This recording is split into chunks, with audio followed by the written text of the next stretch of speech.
Pessoal, vamos dar sequência então aqui à nossa segunda parte da correção da semana 1 de matemática do PET 2, segunda parte. Se eu fizesse um vídeo só, gente, ia ficar muito extenso, porque é extenso essa semana 1, ela é bem detalhada, então não tem como eu dar só a resposta. Eu tô aqui para ensinar, para ajudar vocês, né? Então, vou ensinar da melhor maneira possível. Dúvida, vocês vão perguntar, não corre lá pro finalzinho do vídeo querendo a resposta não, hein? Vamos aqui junto comigo, que junto a gente consegue. Então, vamos aqui para a nossa página 23.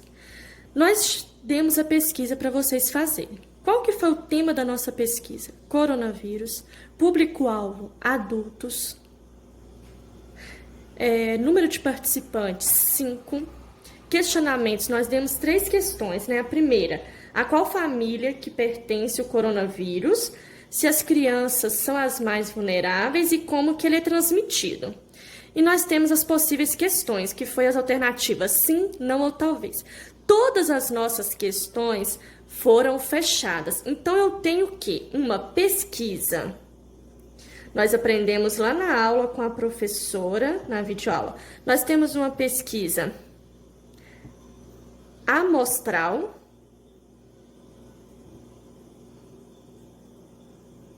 quantitativa.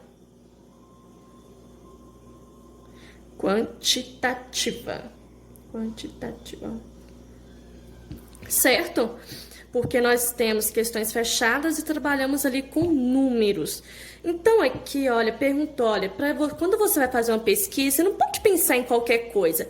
Esse tema tem que ser uma coisa relevante, tem que ser uma coisa de domínio público. O que é domínio público? Que você vai perguntar e a pessoa vai saber te responder o máximo que ela puder.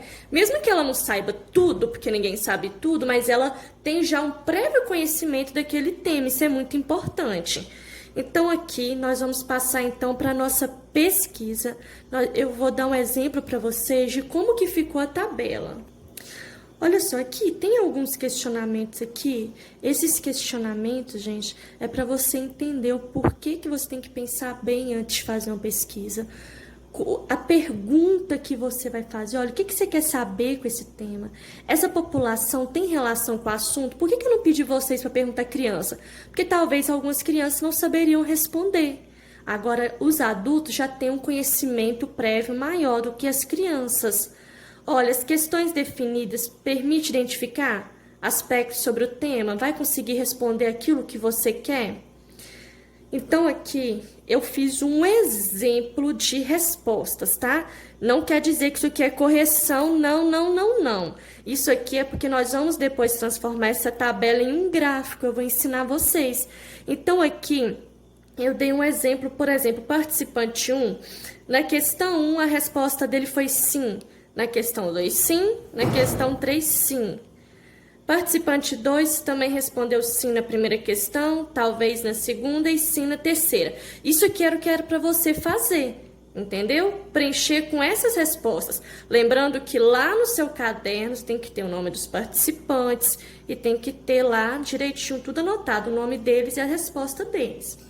Então, aqui, a partir da análise desses dados que eu coletei, supondo que eu fiz essa pesquisa e as respostas desses 5 participantes foram essas aqui, eu vou analisar esses dados e vou apresentar esses dados depois em forma de gráfico. Aqui eu apresentei em forma, tabela, gente, eu não posso esquecer que isso aqui, olha, é uma tabela. De jeito nenhum pode esquecer, tá? Isso é uma tabela, ok? Agora perguntou, isso aqui não é para você responder, só para você pensar. É possível identificar uma frequência de respostas para cada uma das questões? Vamos analisar a questão 1, olha, eu tive 3 sim, 1 talvez e 1 não. Questão 2, eu tive 3 talvez, 1 sim ou 1 não. A questão 3, eu já tive 3 sim, 2 talvez. Nós podemos pensar, então, e observar aqui, chegando à conclusão, de que a questão sim, a maioria da questão 1, a maioria dos participantes respondeu que sim. Na questão 2, a maioria dos participantes respondeu que talvez. E na questão 3, a maioria dos participantes também responderam que sim. Aqui está perguntando se elas podem ser agrupadas e classificadas. Podem. E é o que nós vamos fazer agora no nosso gráfico, ok? Pessoal, vamos lá então, olha. Então aqui, antes de transformar essa tabela em um gráfico, eu vou fazer uma outra tabela, porque vai facilitar mais ainda na hora de fazer os meus gráficos. O que eu tô fazendo aqui, gente? Eu tô coletando as informações, eu já coletei as informações. Então aqui eu estou organizando os meus dados. Então na questão 1, eu tive 3 sim. Eu tive na questão 1 também um não e um talvez. De acordo aqui. Questão 2. Eu tive quantos sim? 1. Quantos não? 1. E 3 talvez. Questão 3. Eu tive 3 sim e 2 talvez. E 2 talvez e não tive nenhuma resposta não. Agora, gente, eu vou fazer o meu primeiro gráfico. Agora eu posso abandonar essa tabela aqui, porque a partir dessa tabela aqui eu vou fazer o meu gráfico. Gente, esse gráfico aqui que nós vamos fazer, o gráfico 1, é um gráfico em colunas. Quando você pensar em coluna, lembra da sua própria coluna? Sua coluna o quê? Ela é na posição vertical. Então, vamos lá. Para a questão 1, eu vou usar a cor verde, questão 2, azul e questão 3, vermelho, que no vídeo aí tá parecendo mais um laranja. Então, aqui eu tenho as opções de resposta. Eu faço uma linha e coloco as opções de resposta. Sim, não, talvez. Então, vamos lá. Primeiro, eu vou fazer, então, da questão 1. Da questão 1, eu tive quantas respostas sim? 3, né? Então, eu vou pensar aqui, gente, tá vendo o quadradinho? Para cada sim, eu vou fazer um quadradinho. Olha, tá vendo? Agora, eu posso colorir. Porque aí eu tenho mais ou menos um padrão de tamanho, da altura aqui que vai ficar. Eu tive quantos sim na questão 2? Eu tive um sim. Então, olha, questão 2. Por que eu fiz o quadradinho? Porque tá vendo? É que agora eu posso fazer um quadradinho e vou colorir. Porque vai formar aqui o meu gráfico de barra. Que eu acerto bonitinho. Agora, na questão 3, eu tive quantos sim? 3. Então, aqui, ó, um quadradinho, 2, 3. Tá vendo que ficou praticamente aqui da mesma altura? Então, está aqui o meu primeiro gráfico de quantas respostas sim eu tive em cada questão. Agora, questão 2. Vamos lá. Quer dizer, desculpa, gente, resposta não. Eu tive quantos não na questão 1? Um só. Vou fazer aqui meu quadradinho, então. Agora, questão 2. Eu tive quantos não? Um também. Então, vou aqui. Sempre obedecendo a legenda aqui de cores, tá, gente?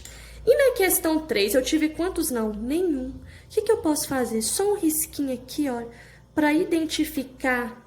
Tá vendo? E aqui, gente, desculpa, eu esqueci. Olha, aqui eu vou colocar 3, 1, 3.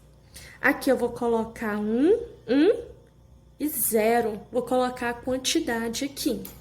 Agora, o talvez. Na questão 1, eu tive um talvez, verde.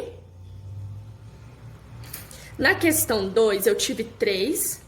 Então, peraí só um minutinho, gente, que ficou ruim para escrever.